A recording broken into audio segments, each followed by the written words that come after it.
The hospital hallway was eerily quiet that evening, the hum of fluorescent lights above the only sound breaking the stillness. Mark Thompson, a weary and restless young man in his late 20s, was rushing down the corridor, hoping to reach his mother's room before visiting hours ended.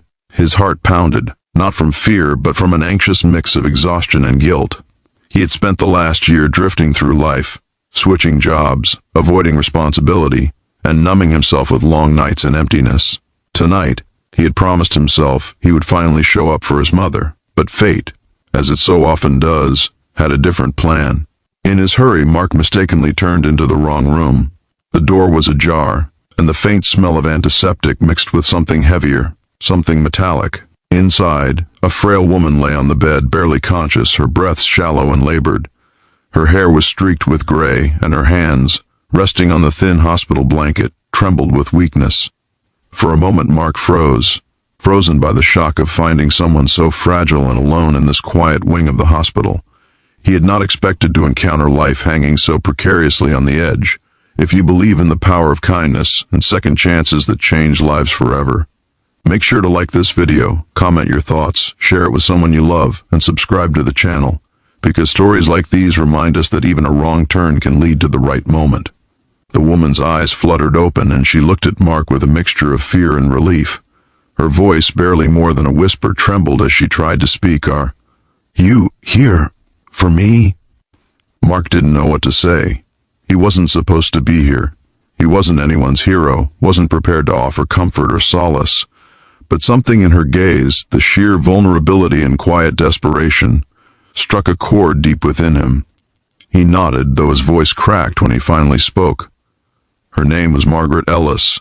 She was 72, hospitalized after a sudden stroke, and she had no immediate family nearby. The nurses had assumed she would pass quietly through the night, but Margaret had one wish: to speak with someone, anyone, before it was too late. Mark, initially awkward and uncertain, found himself pulling a chair closer, taking her hand in his, and listening to her story.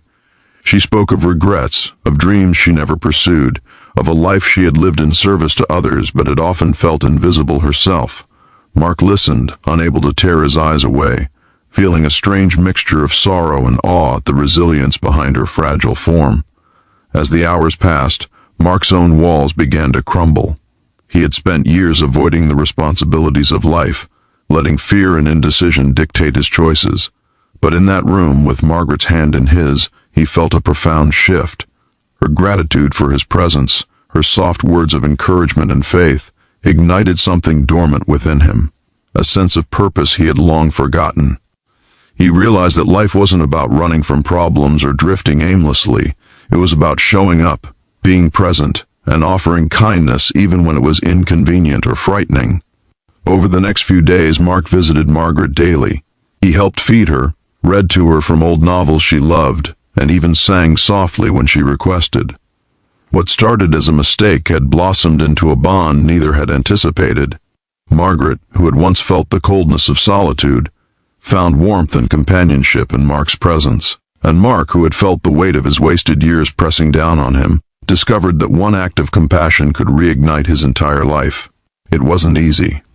There were moments of despair. Margaret's health faltered, and the nurses warned Mark to prepare for the worst. Yet he remained steadfast, refusing to leave her side. And slowly, miraculously, Margaret began to recover. Her spirit, once dimmed by illness and loneliness, seemed to flourish.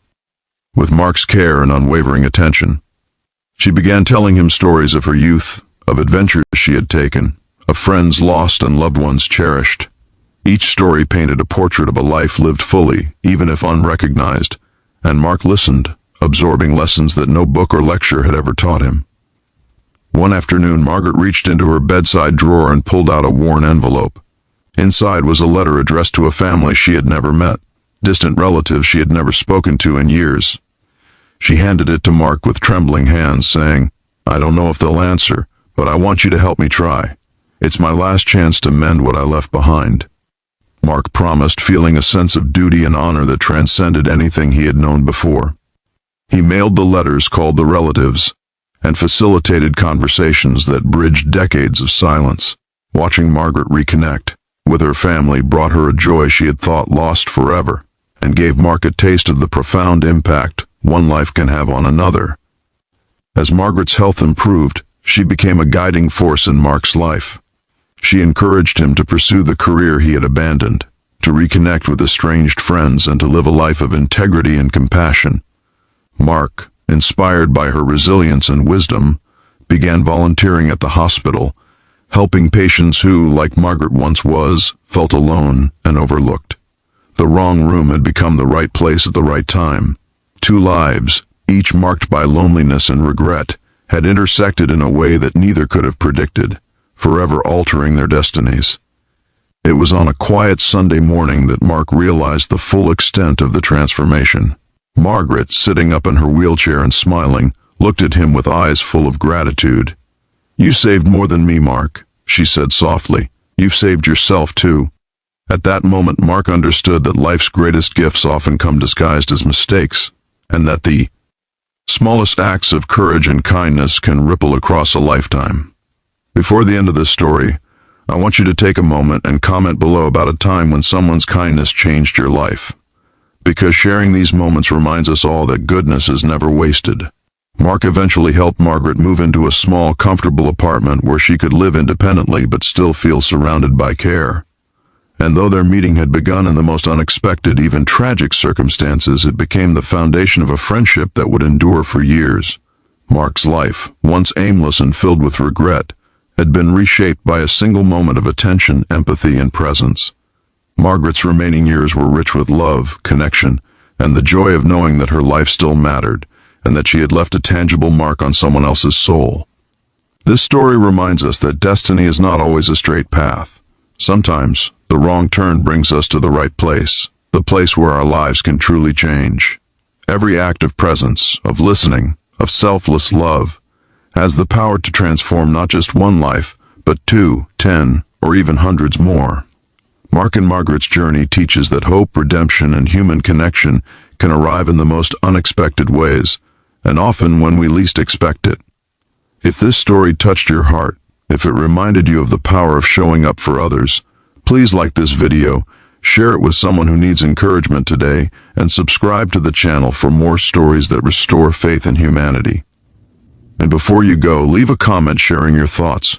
You never know whose life you might inspire by simply engaging, because sometimes the wrong room can lead to the right person, and sometimes one meeting can change 2 destinies forever.